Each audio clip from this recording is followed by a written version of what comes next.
Les textes liturgiques du mercredi 8 novembre 2023. Première lecture.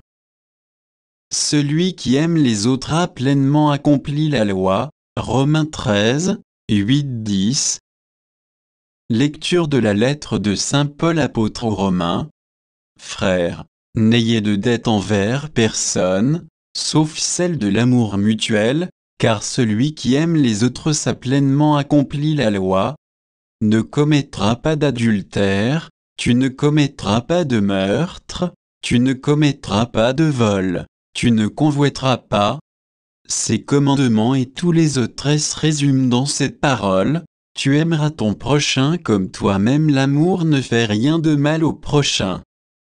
Donc, le plein accomplissement de la loi, c'est l'amour. Parole du Seigneur. Psaume. Psaume 111, 112, 1, 2, 4, 5, 8 à 9. Heureux qui craint le Seigneur, qui aime entièrement sa volonté. Sa lignée sera puissante sur la terre, la race des justes est bénie. Lumière des cœurs droits, il s'est levé dans les ténèbres, homme de justice, de tendresse et de pitié est l'homme de bien. À pitié, il partage, il mène ses affaires avec droiture.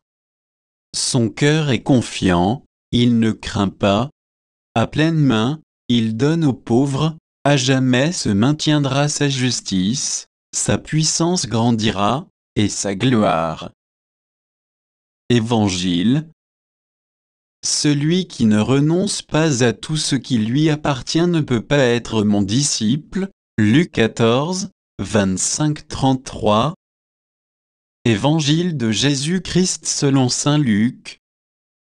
En ce temps-là, de grandes foules faisaient route avec Jésus. Il se retourna et leur dit: si quelqu'un vient à moi sans me préférer à son père, sa mère, sa femme, ses enfants, ses frères et sœurs, et même à sa propre vie, il ne peut pas être mon disciple. Celui qui ne porte pas sa croix pour marcher à ma suite ne peut pas être mon disciple. Quel est celui d'entre vous qui, voulant bâtir une tour, ne commence par s'asseoir pour calculer la dépense et à voir s'il a de quoi aller jusqu'au bout, car, si jamais il pose les fondations saines et pas capable d'achever, tous ceux qui le verront vont se moquer de lui. Voilà un homme qui a commencé à bâtir et n'a pas été capable d'achever.